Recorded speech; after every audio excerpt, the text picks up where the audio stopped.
सिंध जे आवाम के काबिले कबूल इन जे करे न जो असांखे ॾाढ़ी आहे, असांखे पटको आहे। सिंधी हो वो केड़ो महाज आहे जाते जमीयत उलमा इस्लाम तहां सां न निभायो आहे। काला बाग टेम हुजे फतवा मौलवी ॾिनी, जमीयत उलमा ॾिनी त काला बाग टेम जी अदावत गैर शरईया गिरटर की फर्के नाल हुजे, जमीयत निभायो। सिंध के तकसीम की वालियों हुजन, जमीयत निभायो। बहरिया गांव जड़ा मनसूबा हुजन, जमीयत आवाज उठायो। मिसिंग पर्सन हुजन, जमीयत आवाज उठायो। अहिड़ी तरमीम एनएफसी आवाज हुजे, जमीयत पंहिंजो किरदार अदा करियो। जसीरन जी ॻाल्हि आहे, मुंहिंजो क़ाइद मौलाना फजलुर रहमान मैदान ते निकितो आहे त सिंध जा जसीरा सिंध जी मिल्कियत आहे। के माईअ जे पुट खे सिंध जे जसीरनि ते कब्ज़ो करणु न ॾींदासीं।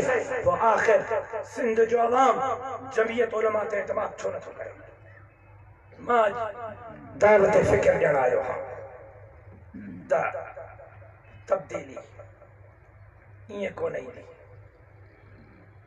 तब्दीली नारनि सां जलसनि सां कोन ईंदी। तब्दीलीअ जे लाइ सिंध खे मुंहिंजो महाबेली थियणो पवंदो। तब्दीलीअ जे लाइ सिंध खे ख़ालिद महमूद सोमरे जे रत ते एतमाद करणो पवंदो। तब्दीलीअ जे लाइ सिंध खे जमीयत उलमा इस्लाम जे मथां एतमाद करणो पवंदो। 70 साल ॿियनि ते एतमाद सिंध कयो आहे, भला हिकु दफ़ो सिंध जमीयत उलमा ते एतमाद करे। जेकॾहिं मां सिंध सां बेवफ़ाई कई, मां लिखी थो ॾियां सॼी ज़िंदगी जे लाइ जमीयत उलमा सिंध में पार्लिमानी सियासत न कंदी।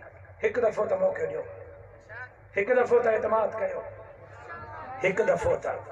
सिंधियो तारीख़ ख़ालिद महमूद सोमरे के भी सिंध जे वफ़ादारनि में लिखियो आहे, तारीख़ राशिद महमूद सोमरे के भी सिंध जे ग़द्दारनि में न लिखंदी, सिंध जे वफ़ादारनि में।